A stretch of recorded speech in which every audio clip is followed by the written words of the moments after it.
of course, we want to build global processes, global systems, but we need to be mindful that every market may have different law, may have different processes in place, and we need to adjust it as well. Or cultures, right? Or culturally. Different cultures, exactly. So it seems, okay, it may be simple, but it's not. It's extremely complex. And change management, for example, so implementing global tool in the same way may not work because different cultures may require different approaches.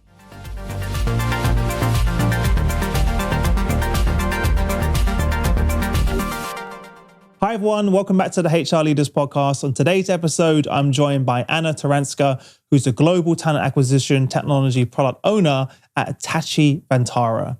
During the episode, Anna shares how Hitachi Vantara are personalizing the talent experience, how to implement talent lifecycle management software in a global business, and why a people-first approach is the key to unlocking digital transformation. As always, before we jump into the video, make sure you hit the subscribe button, turn on the notification bell, and follow on your favorite podcast platform. With that being said, let's jump in. Hey Anna, welcome to the show. How are you? I'm very well, thank you. How are you doing? I'm good. It's nearly the weekend. So we get to relax, but we're actually traveling to Lego in Denmark. That's fantastic. Yeah, I wish I could say it's for pleasure, but it's for work. Or work and pleasure. It's both. If you're going to Lego, then it's probably going to have to be pleasure as well. Can you take me with you? Like, I love Lego. Yeah, if you're free, come and join us. Yeah, so we've got 80 HR executives coming to join us at Lego for an event. So it's going to be first one since the pandemic. So it's going to be interesting I'm actually nervous to see people face to face. It's been so long, but it should be fun as well. And how have you been? I am well, thank you. I've been a bit sick. Because it seems like everyone is getting sick now, especially like people with kids. Yeah, you can't because not get sick. They bring it from school, but it's better. And I'm just looking forward to see spring again. Oh yeah, it's nice. Not that far away. Before we go any further, tell everyone a little bit more about you personally and your journey to where we are now. Okay, so. Currently, what I do professionally is I'm responsible for technology and operations in talent acquisition globally in Hitachi Vantara. Personally, I do a lot of things, including Lego. Yeah, nice. For example. And I don't know, do you want me to talk about my career or do you want to talk about... Both, it's up to you. Just trying to get to know a little bit more about you. You mentioned you have kids, you say? No, I don't have kids, although I'm an aunt, so I do spend time with them. Oh, because you mentioned getting ill from kids. Yeah. Okay. Oh, so either way, they got you.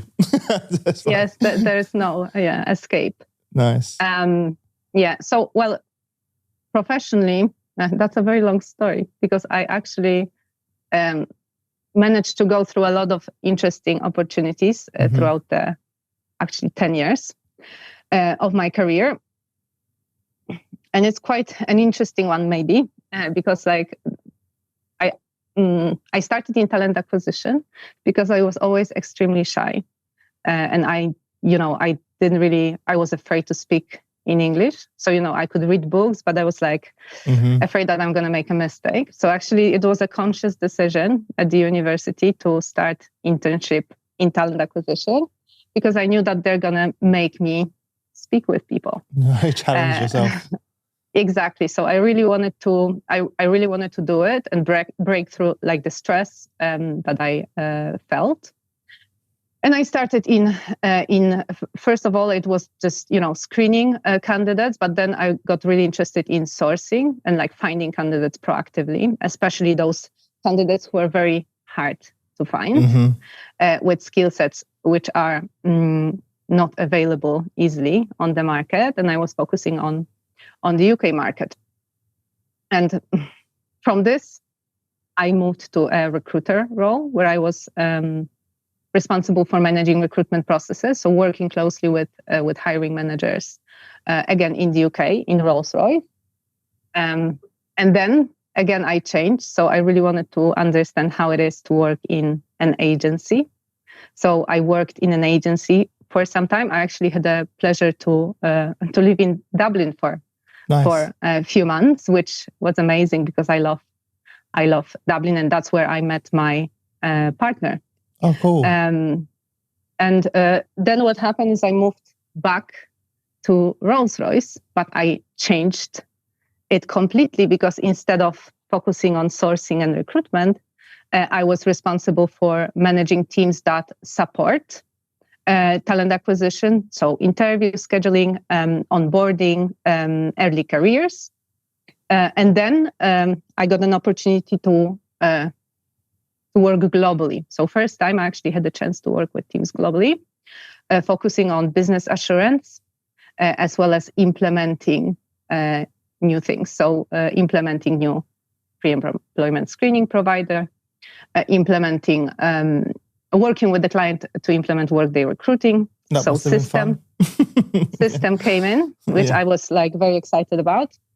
New onboarding tool. So again, that was something that actually made me think that I would like to move more towards technology. Yeah. And I started studying outside of work, digital user experience design, which was fantastic experience because it made me open more to what the users really feel and what they need from the systems that we're implementing. And, we're implementing very complex solutions, which need to be global, but also need to adjust to different regions, which have different needs. Yeah. So that absolutely changed my career because, again, I got an opportunity to move to a digital automation team where I worked with multiple clients globally or on specific markets to implement solutions that were created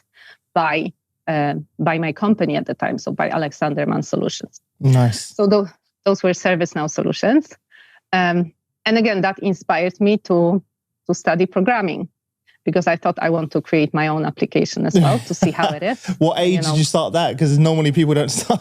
It's pretty hard to pick up programming in later on in life. I tried. I failed miserably.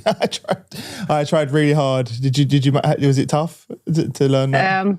It's very tough. It's the amount of technology, the amount of knowledge that you need to get in your head is. It's a lot. And I was doing that. So I was actually doing that while still working. In your spare time? Wow.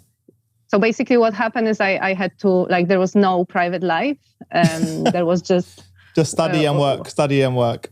Exactly. It was just this 7 months of doing that all the time. And it was extremely difficult. And I have such a big respect to all people who program because you need to constantly learn something new. Yeah. And it's overwhelming. But on the other hand, for me, it was amazing. So I chose Python, which is, I don't know, from my point of view, was much easier to learn than other languages. Yeah. But on top of Python, you had to learn you have to learn a bit of everything because depending on what system or what platform, they're using different languages, right? So you have to kind of understand a bit of everything. Yes, exactly. Well. Yeah. You need to have this ability to solve problems. So even though, you may think, okay, currently I don't know how to solve this problem, but I need to know more or less how I can approach it. So that's definitely one very big thing. And you need to constantly do it. So and constantly develop, Well, I think that's the theme that you just pointed out. Literally, this whole time you've been speaking, that was what I was thinking. You've shown the ability to constantly evolve, adapt, and learn. Think about, I'm sure when you first started, it was very much manual work, right, in the recruiting, talent acquisition. Then you saw the technology, digital transformation of the function, and you've had to adapt yourself to become a talent acquisition leader, but from a data technology lens as well. So good job for you, because most of the leaders we speak to, obviously even the CHROs that are listening, they've all had to go through that learning curve of adapting along the way. What would you say has been the biggest challenge that you've faced in order to become, a global talent acquisition leader? Very good question. Time is my challenge always, because I want to do too much. So you said to me it was difficult to learn programming. Like I started learning piano when I was 30. I constantly learn something new because nice. I personally really like it, and challenge. It all helps. So learning piano, I was told, for example, by programmers that it helps you with programming. So I was okay. Cool, I'm going to do it. And for me, everything that I learn, like Lego, I love it. It helps me relax. But on the other hand, it helps me also think about building stuff or creatively. Because coding is very much like building blocks in that sense. That's the way they teach kids to code. Yes. Is through building blocks. Yes. I'm trying to get my daughter learning now. And she's playing a game using building blocks, but behind each block is the code as well, which is really, she doesn't even realize that she's coding. She just sees it as a game of building blocks. Yes, that's fantastic. Yeah. I also share it with kids. So basically to make them play, not really realizing that they're learning something that can be helpful in their career in the future. Yeah. What advice would you give to, obviously you've implemented multiple different talent acquisition technology solutions, etc. What advice would you give to people listening? What's the, in terms of how to get started? How to get started? Well, start from the user. So with the user, because like, for example, like there's a lot of things that I'm trying to solve at the moment. And one of the biggest things, biggest problems I'd say is, how do you teach all your users globally how to use all fantastic technologies that you implemented in the most like suitable for them way, but also efficient? How to make their work more efficient, but by teaching them how to use it, if that makes sense. Yeah. So currently, like for me, like over 10 years, 10 years ago, I could never imagine that I could work with people from India, China, Vietnam, States all the time. And this is what's happening now. So technology helped us do it, right? We are able to have calls, like currently we're speaking and we're in different countries. And we actually managed to build systems that allow us to have a global process across all those countries. Right. So those systems are very sophisticated and they allow us to remove manual tasks, automate them. So we could focus on something adding more value. But the problem is always how to ensure that they are simple enough for our users who are from different countries and who have to use 5 different systems, which are core. Plus, they need to use other systems. Like, for example, if you're responsible for finding candidates for your company, candidates who you can't find because there's not enough candidates on the market, as we know.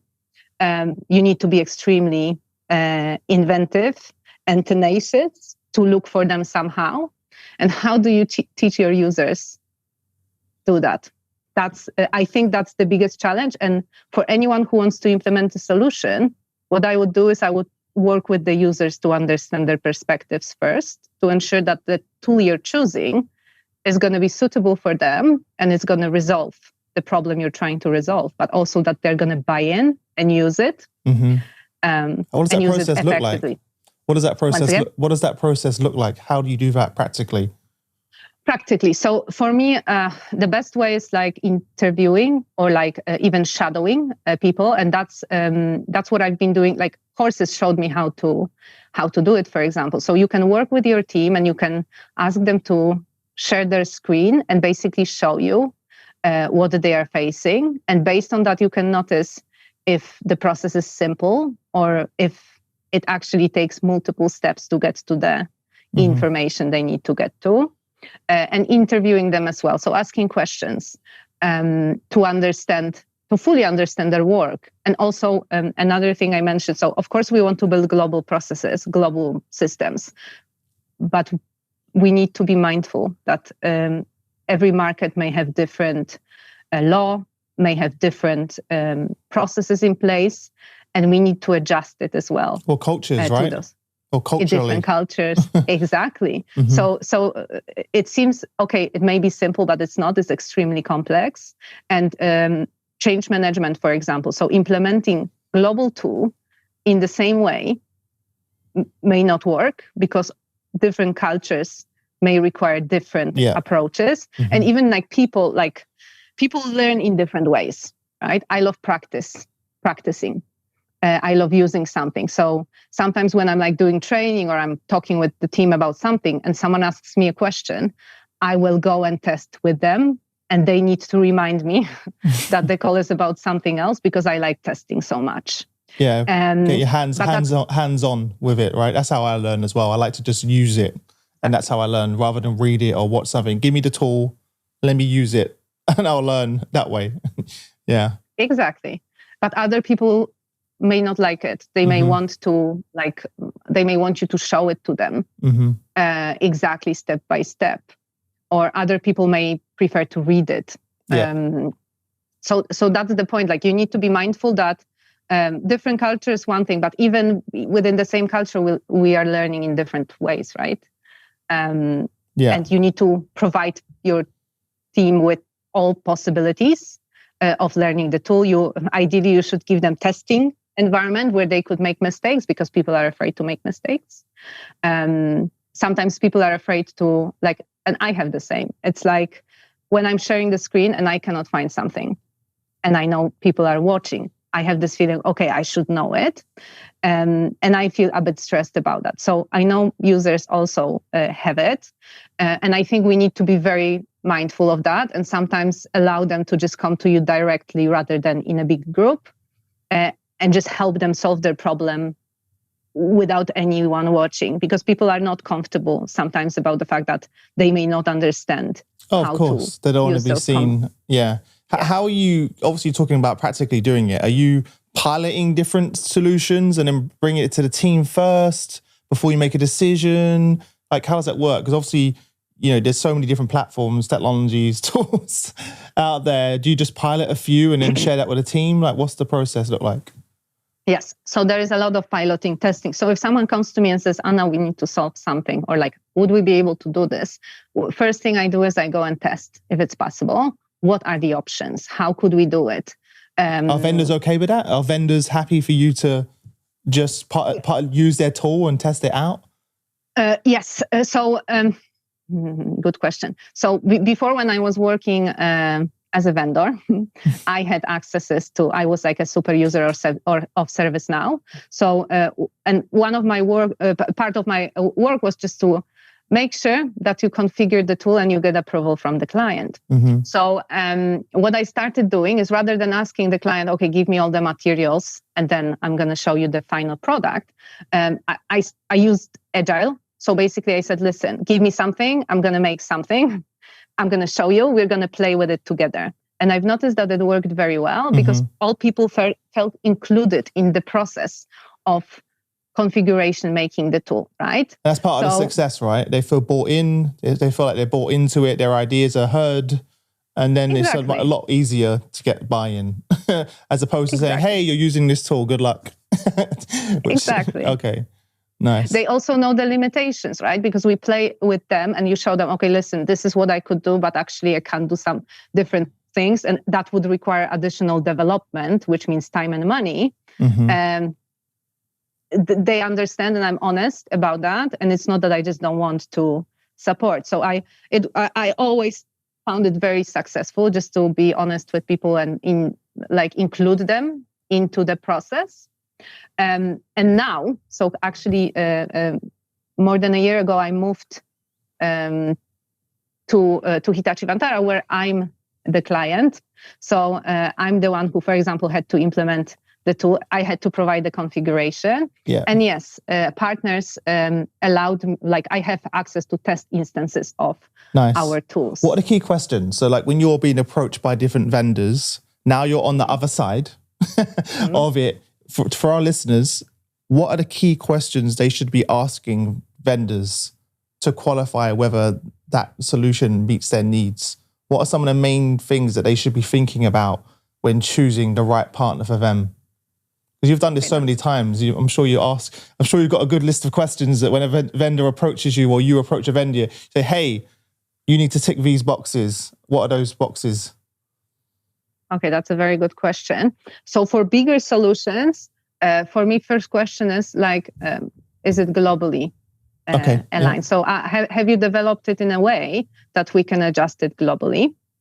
So that's the first thing. And there are solutions that sometimes, you usually start from certain market and then you scale. Throw out, but you want to know you can. Yes. Yeah.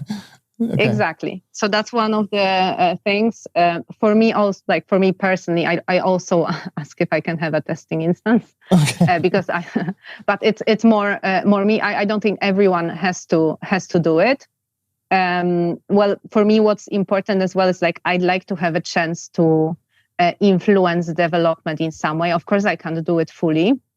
Because I know how it is. I used to work in a team when we had to manage roadmap and we knew the costs related to it and we had to say no to clients. So I am mindful that my partners, vendors that I'm working with can't really change everything that my company would like to change. Mm-hmm. But I want to know that I will have some form of partnership where I will be able to influence certain things, because when you work with a vendor needs to create something that is scalable. Mm-hmm. But every company has their own, exactly, their own systems, their own culture, their own everything. Exactly, their own processes. And to be fair, quite often when you want to implement a new solution, you don't always think about, okay, let's review the processes and think how we can streamline them and then implement a solution. Usually what happens is like, okay, we want a solution, and then we start to configure, and then it turns out that certain things will work, but certain things are not exactly the same as our process. So we need to look for some workarounds, and I don't know if it's possible to always change it because there are timelines, right? And you can't always spend like months on streamlining the process and then implementing a tool. You do it at the same time. Is it iterative process? It's an iterative process. Mm-hmm. Yes, I really like iterative processes. Yes, so develop something or like configure something small and then scale it to bigger sizes. Otherwise, you'll never launch. There'll always be something else. There's always something else to do. Otherwise, you have to kind of do it along the way. And as you know, like your plan in the beginning will always be, you're always going to pivot different directions along the way as you get feedback, right, from the point. So obviously a big challenge for our audience right now is attracting and engaging talent. What are the main platforms that you're using that are adding the most value to your business? That's a very good question. From bigger solutions, I think last year we have implemented Beamery, which is a talent CRM. And that's actually a key platform that is helping us shift from like reactive approach to more proactive approach. So we are trying to use the tool to build talent networks, talent communities of candidates who may not be interested in working with us at the moment. Oh, okay. But maybe our candidates in the future. Or for some reason, they went through the process with us, but for some reason we didn't find a job for them now, but we may have it in the future. And I would say that's one very good tool that we are currently exploring, because we implemented it in July last year, so it's not been a year yet. We are still learning, and we are still working with the teams to teach them how to use it most effectively, especially in different regions when those cultures are different.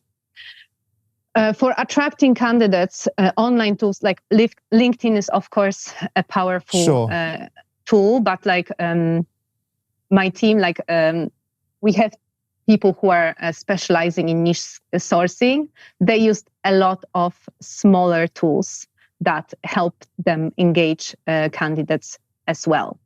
And also regionally. So in different countries, we may have different platforms that we go to to search for talent, as well as you may have talent in, I don't know, finance talent or technical talent. There are different like job boards. Does that still funnel and connect back to Beamery? Yeah, some of the tools do automatically. So there is a lot.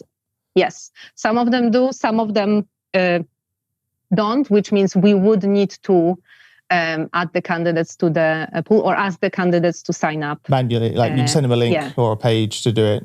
Okay. Yes, yeah. And that's probably the best way because like you want the candidates to really want to be part of this talent community. Mm-hmm. So you want them to give you certain information, for example, about their interests, because from our company perspective, what we can do is we can then share with them information which is interesting for them. Relevant content.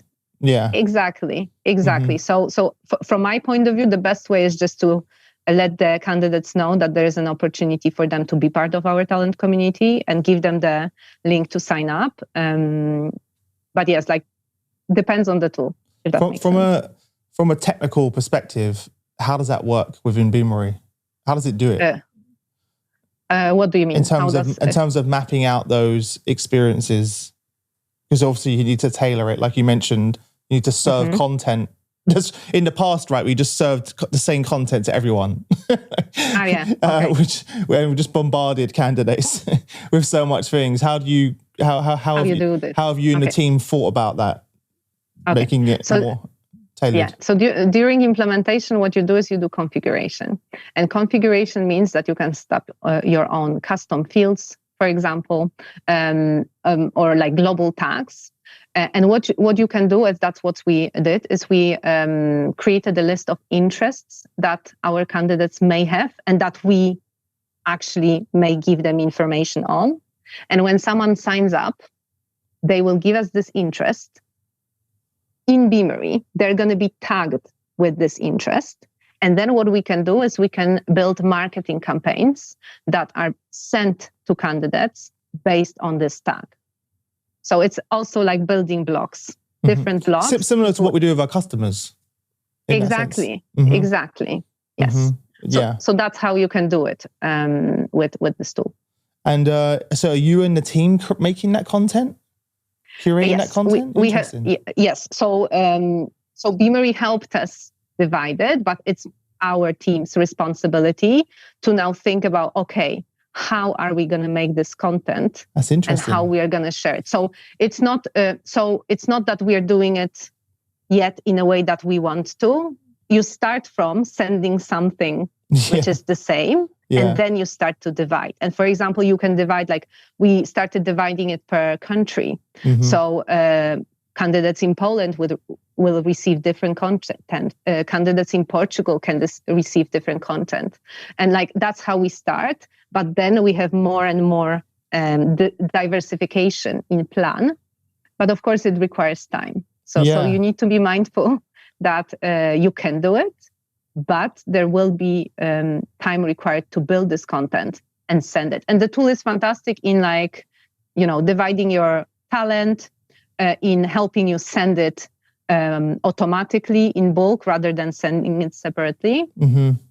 But the tool is not going to make the content for you. Of course. So how long is that taking you and the team? Is that a new skill that needs to exist in your team? Because you think traditionally this role, it wasn't, creating content. So is that someone new that you've hired, or like who owns that? Yes. So who creates content? So it's currently, we have marketing team, which is focusing on talent acquisition content. Specific team. And yes, they help me. Like I'm the one who can set it up and send it, but they provide me with content. And actually currently we're working together where they can also send it. Because another thing that I'm very passionate about is succession planning and ensuring that there's no one person, it can't be just one person. If you leave tomorrow, exactly. You're like, how do we do this? Yeah. So when you're mapping out one of these pathways, who are you bringing into the room? So you're bringing in marketing. Mm-hmm. Who else are you bringing in into that conversation to make sure that everyone, that, you know, you've got all the right criteria, etc. Perfect. So during implementation, what I did is like I included all regional leaders, but also we had SMEs from different countries or different, like per country. Ideally, we didn't cover every country because we have a big remit. But from my point of view, someone who's currently doing the job needs to be part of the conversation because they are currently doing it manually. So if I want to build a tool that's going to be supporting them, I need to ensure that their work is going to be covered in this configuration. Yeah, because they're used to doing it their way, and they may have been doing that for a very long time, and now all of a sudden you're saying, hey, don't do it your way anymore. Come and do it. So that if they don't feel bought in and understand the value, then it's going to be very tough. What would you say was the biggest challenge in terms of the implementation side? Implementation. I think like the biggest challenge is the legal side of it, because you need to be very careful around the data. Yeah. So you need to, we worked with our fantastic legal team who gave us guidance on what we can and cannot do.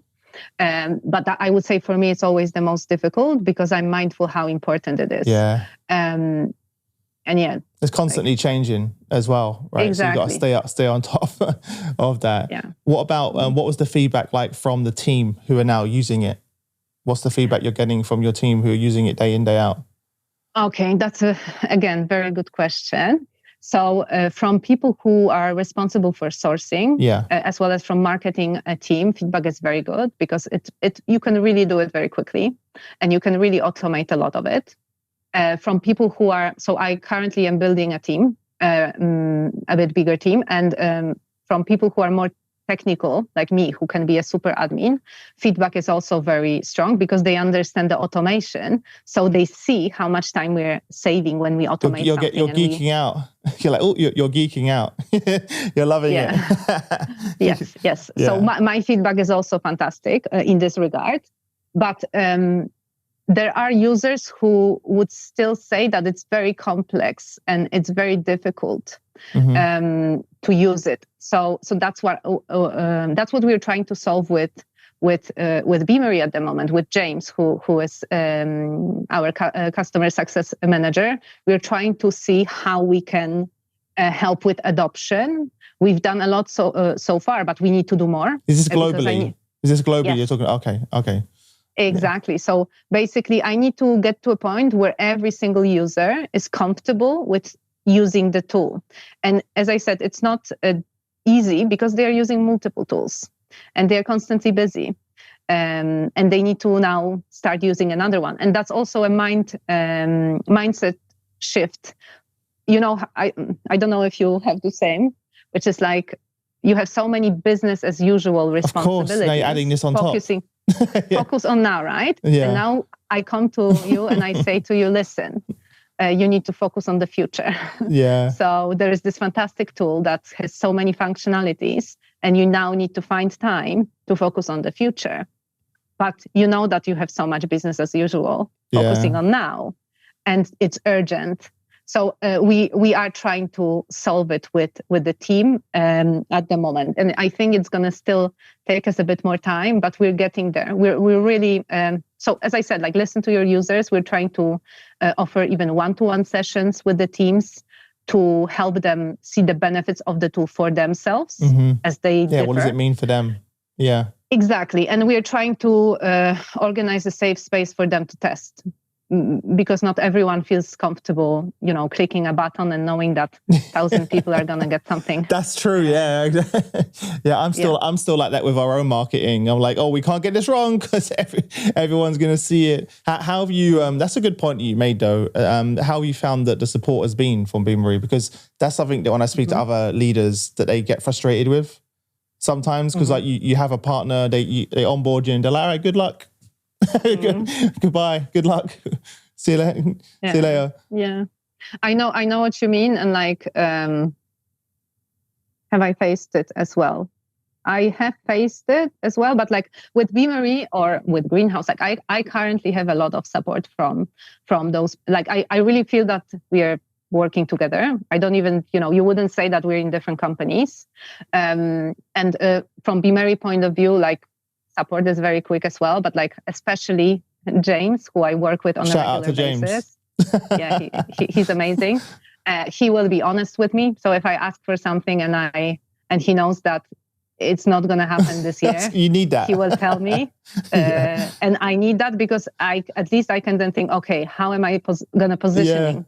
Yeah. How am I positioning it with the team to say, listen, this is not going to happen, but we can do it this way. Mm-hmm. But also, if there is like he connected me with another client who's been using the tool, so I'm gonna speak with that person. You got a network. Next week. Oh, really? So yes, great. Exactly. Yeah. Yeah. That helps, amazing. Right? Well, that's why I'm speaking to you right now, because there's so many people listening that are going to go through a similar journey with, whatever company they choose. And sometimes it's just best to have a conversation with someone that's been there and done it before, right? Because there's so many lessons that you can learn and hurdles that you don't have to fall on as well. Before I let you go, what would be your, parting piece of advice to people that are on this journey? What are the things that they should really keep top of mind when going through this type of transformation? I said it already, but I'm going to repeat it.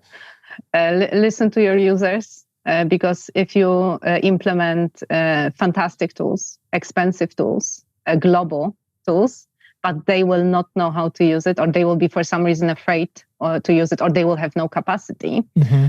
you're never going to transform the way you work. So ultimately, it's the user. I can know everything about those tools, but if I'm not the user,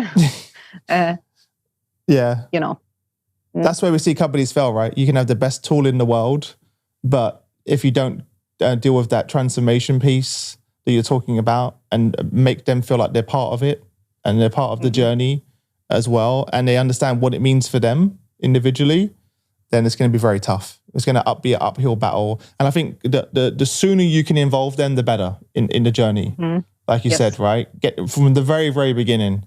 Because if you try and do the entire process and at the very end you say, hey, we've got this new tool, it's going to be very tough to do that.